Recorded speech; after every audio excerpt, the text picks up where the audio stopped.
La Guerra Civil China.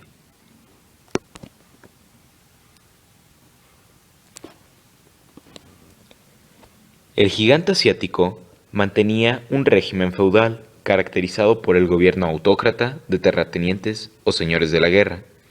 Como consecuencia, la población campesina vivía sumida en la miseria y la ignorancia, y con muy pocos recursos para sobrevivir realmente. El país se dedicaba básicamente a la agricultura, que seguía utilizando los métodos tradicionales y tenía un industrial prácticamente inexistente. Solo contaba con el 3% de su población en la industria. El arroz, el maíz y la patata eran sus principales cultivos.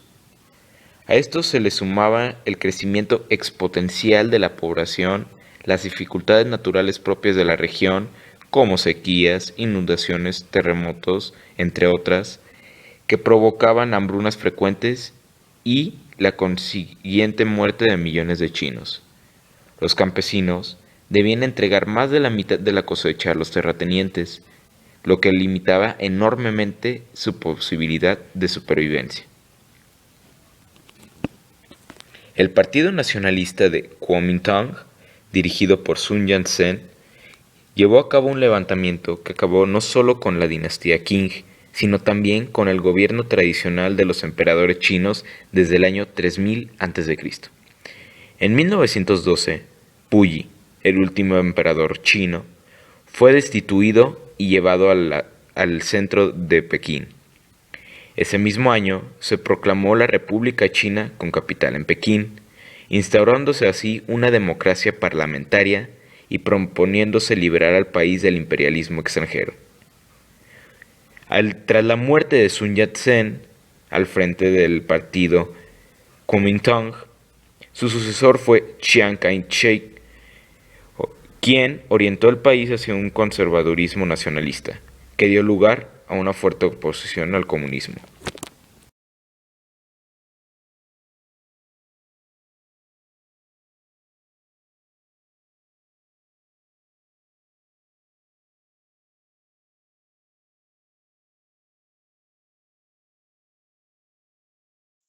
Si el enemigo ataca, yo retrocedo. Si el enemigo retrocede, lo persigo. Si el enemigo se reagrupa, me disperso. Palabras de Mao.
Mientras tanto, los japoneses comenzaron la ocupación de Manchuria.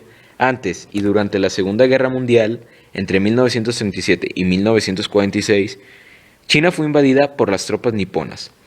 Los comunistas chinos desempeñaron un papel muy importante en la lucha contra los japoneses y consiguieron ganarse el apoyo de los campesinos, gracias a que las medidas revolucionarias que se ponían en práctica en los territorios bajo control comunista eran reparto de las tierras, aplazamiento de deudas, limitación de impuestos, etc.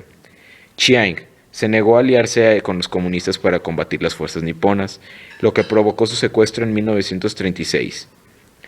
Con Chiang fuera del juego, los dos partidos acordaron suspender la guerra civil china y formar un segundo frente unido, que concentrase todas sus energías en combatir el expansionismo japonés.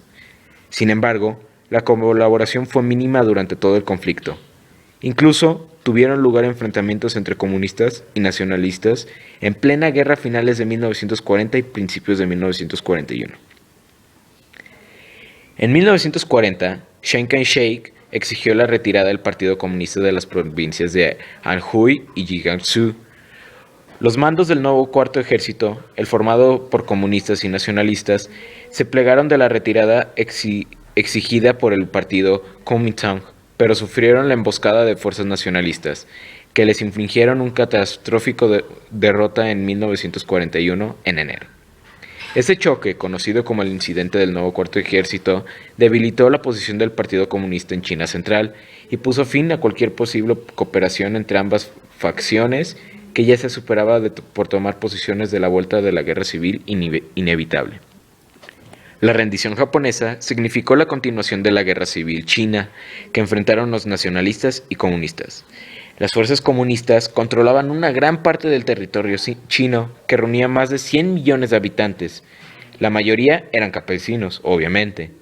El resto del territorio, es decir, las zonas costeras y la mayoría de las grandes ciudades, estaba en manos del Kuomintang, que se oponía a la reforma agraria fomentada por los comunistas y, además, cabe mencionar que contaba con el apoyo de los Estados Unidos de América.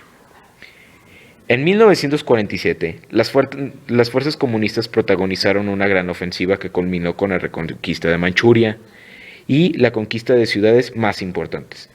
Sumiendo en el desorden y la corrupción, el ejército nacionalista Kuomintang cesó la lucha y los dirigentes del Kuomintang abandonaron el continente y se refugiaron en la isla Formosa bajo la protección de la flota americana. Tras el triunfo del ejército comunista, el 1 de octubre de 1949, Mao proclama oficialmente en Pekín la República Popular China.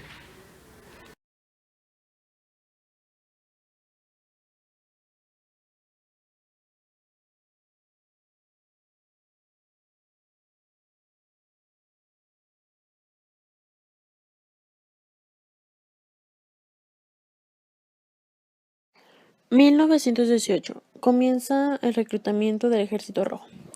Lenin y Trotsky, junto a soldados del Ejército Rojo, con Mao y sus hombres, se refugian en Shanxi y crean su primer soviet. Un soviet es una aldea. 1936. Los japoneses ocupan una parte del territorio de China y Mao, con los comunistas, piden a los nacionalistas de Kuomintang armar un fuerte para combatir a los japoneses y despojarlos de ahí. Chiang Kai-shek fue secuestrado y obligado a apoyar a los comunistas. Desatada después de la Segunda Guerra Mundial, la alianza de Chiang Kai-shek con Mao ven favorecida la entrada a Estados Unidos. Japón invade China, donde hubo, entre comillas, una guerrilla que destacó mucho, y así fue como China pudo deshacerse de Japón y poderlo despojar de sus tierras.